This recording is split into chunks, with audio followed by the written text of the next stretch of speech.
कभी कभी सच इतनी गहराई में दफन होता है कि उसे बाहर निकालने के लिए पूरी कब्र खोदनी पड़ती है। असम के कछार जिले से आई ये वारदात आपको सोचने पर मजबूर कर देगी। एक पति जिसने हाल ही में चुनाव जीतकर ग्राम पंचायत का अध्यक्ष बनने का सपना पूरा किया। एक पत्नी जो दिखने में तो मासूम थी लेकिन दिल में छिपाए बैठी थी एक काली हकीकत। और एक ड्राइवर जो बन बैठा मालिक की मौत का सौदागर।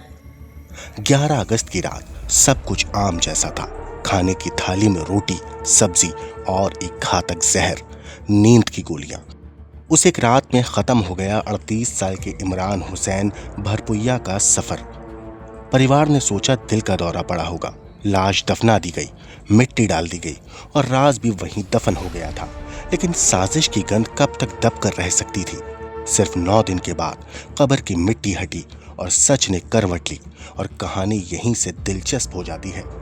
असल में असम के कछार जिले में एक ऐसा मामला सामने आया है जिसने पूरे इलाके को हिला कर रख दिया है।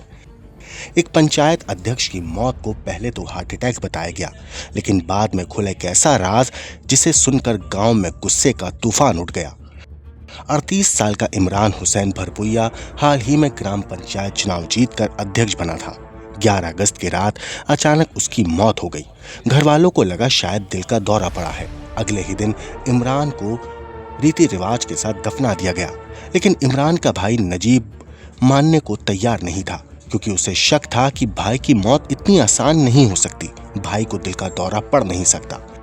उसने एफआईआर दर्ज कराई और फिर पुलिस ने कब्र को खुदवाया, जिसके बाद 22 अगस्त को इमरान की लाश कब्र से निकालकर पोस्टमार्टम के लिए भेजी गई।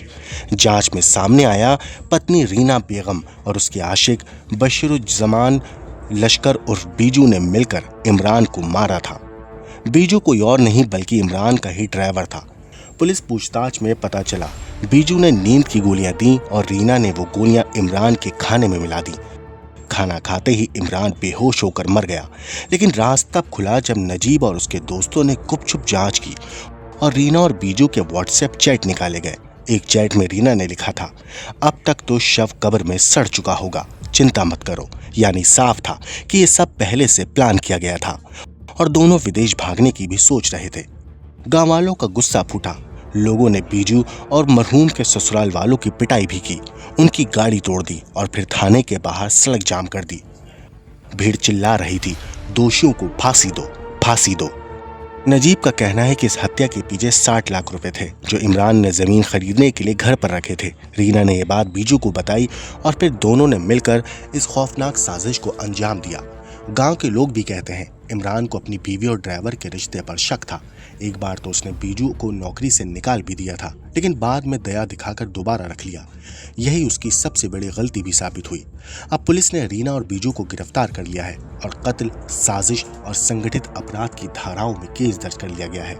हालांकि इस पूरे मामले पर पुलिस का कहना है कि जल्द ही चार्जशीट दाखिल करके दोषियों को सख्त से सख्त सजा दिलाई जाएगी। ब्यूरो रिपोर्ट, क्राइम तक।